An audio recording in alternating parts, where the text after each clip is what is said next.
Morning, YouTube. Welcome to At Home with Jen. I'm Jen, and well, I'm at home. Shocking.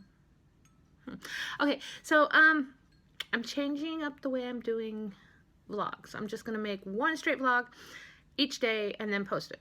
So I'll report on what I did the day before and if I accomplished my goals. So yesterday my goals were to get the bathroom stay cleaned. I did that. I got it done. Yay! So I'm caught up on what I have for my schedule. Today I might work on some other work. I don't know. I'm trying to make purses and wallets. Yeah. So yeah, no, I might work on that. I don't know. I'm bored.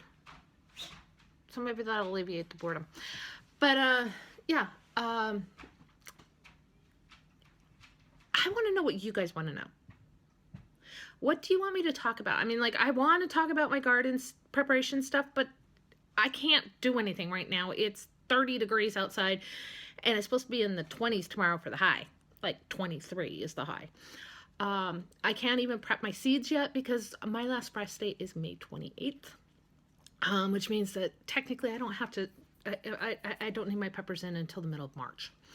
So, yeah, I got a ways. I do plan on, one of the things that I can go over, and I'll make a video on it, is how I know what I need for food supplies, okay? Sutton Days calls this pantry preparedness, and it's understanding your trends, okay? Now, every person has their own trend. I mean, like, we can generalize that, okay, the Northeast likes to stock up on salt starting in September. And, well, that's because we use salt for our roads, okay? The South doesn't have as much need as much salt, but it's a different kind of salt than the Northeast. So that's a trend, but that's an area trend. Individual trends, like we stock up on M&Ms, peanut M&Ms. My husband loves them. My youngest son will eat them. But me, I know that they're bad for me, and I might have two. So the trend in our house is chocolate is mainly for the guys, and I get sugar-free pudding or Jell-O, and I really hate sugar-free Jell-O. I am not a Jell-O fan anymore.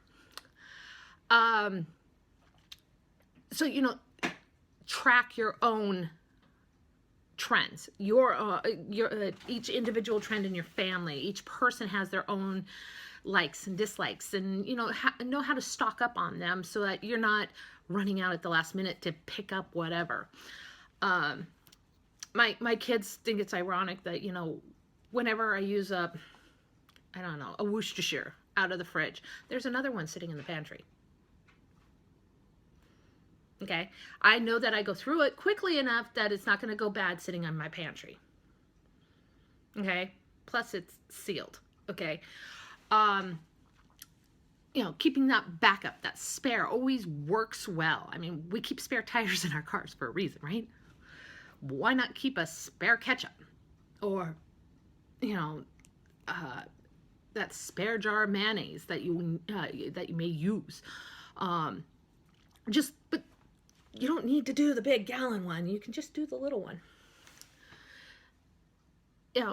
So knowing your trends, your family's trends, and what you go through, and like seasonal trends. Like I do a lot of baking during Christmas. My family will actually eat during Christmas season. I don't know why they won't eat year round, but they will eat during Christmas season. But we also have like hams, and I will stock up 3 months beforehand on split peas, because split peas will be on sale 3 months before I actually make the ham to go in the split pea. Now I'll make hams. I make them at Easter and Christmas. So I make it about twice a year. Sometimes 3 times a year, depending on how I feel. But I'll make the split pea, and then we freeze it. We freeze split pea. We just stick it in a Ziploc baggies and freeze it.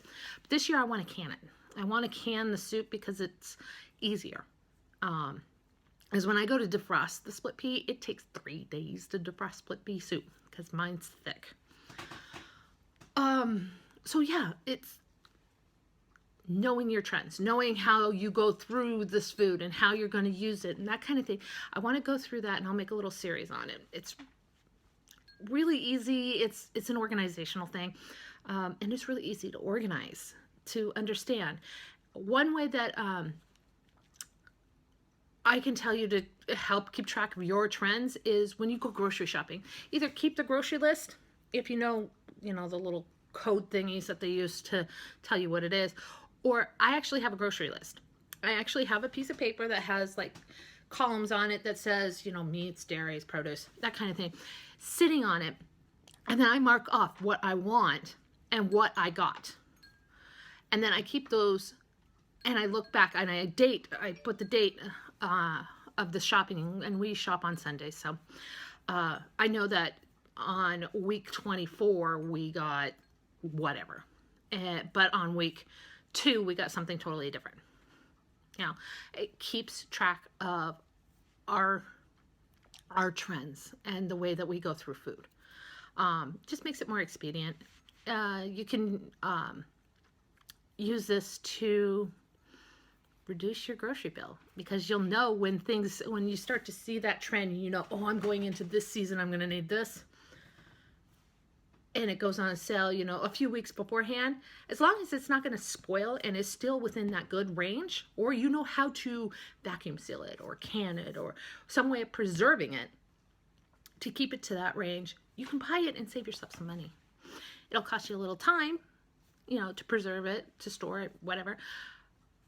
But you've saved some money. And if you're like me, you got time to spare. And it'll help on in the long run with more with time too. So I guess that's it. If you guys want me to talk about anything, let me know. I'll respond to comments and stuff.